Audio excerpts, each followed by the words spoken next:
ఇప్పుడు ఈ Prakash Nagar road number 10 road 40 అడుగులు చేయాల్సిన రోడ్డుని 80 అడుగులని చెప్పడం వలన ఇప్పుడు మేము నిరుపేదలం ఉండి ఈ ఇంటిని రిజిస్ట్రేషన్ తీసుకొని రిజిస్ట్రేషన్లు చేయించుకొని ఖచ్చితంగా ఇప్పుడు దీన్ని దొంగ ఫ్లాట్లు అవి ఇవి అని అంటున్నారు. మరి దొంగ ఫ్లాట్లకి కరెంటు బిల్లు ఎలా ఇచ్చారు, పంపు బిల్లు ఎలా ఇచ్చారు, రిజిస్ట్రేషన్లు ఎలా చేయించారు, ఇవన్నీ మాకు చెప్పాలి కదా. ఫస్ట్ రోడ్డు పోయడం అంటే రోడ్డు పోయడం ఒకటే కాదు, ఫస్ట్ ఇక్కడ ఉన్న ప్రజల అభిప్రాయాన్ని కూడా సేకరించాలి.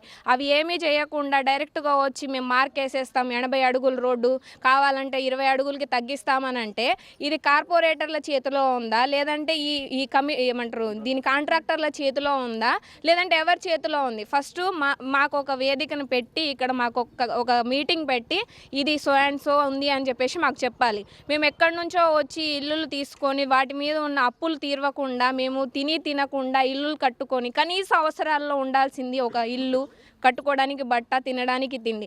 ఇల్లే లేనప్పుడు వాళ్ళతో సామరస్యంగా మాట్లాడాల్సిన అవసరం మాకు లేదు. ఖచ్చితంగా మేమైతే చావనైనా చేస్తాము. సిపిఎం పార్టీ ఆధ్వర్యంలో మేము ఈ కార్యక్రమం మేమే వెళ్ళి వాళ్ళకి చెప్పాము. సో మాకు వాళ్ళు అండదండగా ఉంటామని చెప్పారు. మేము చావనైనా చేస్తాము, కానీ ఇళ్ళని ముట్టుకునే పరిస్థితి అయితే లేదు. ఫస్ట్ ఇల్లుని ముట్టే పరిస్థితి వచ్చినప్పుడే మేము అందరం అడ్డుకుంటాము. మా ప్రాణాలకైనా తెగిస్తాము, కానీ ఇల్లుని మాత్రం వదులుకోము. ఇదే మా విన్నపం.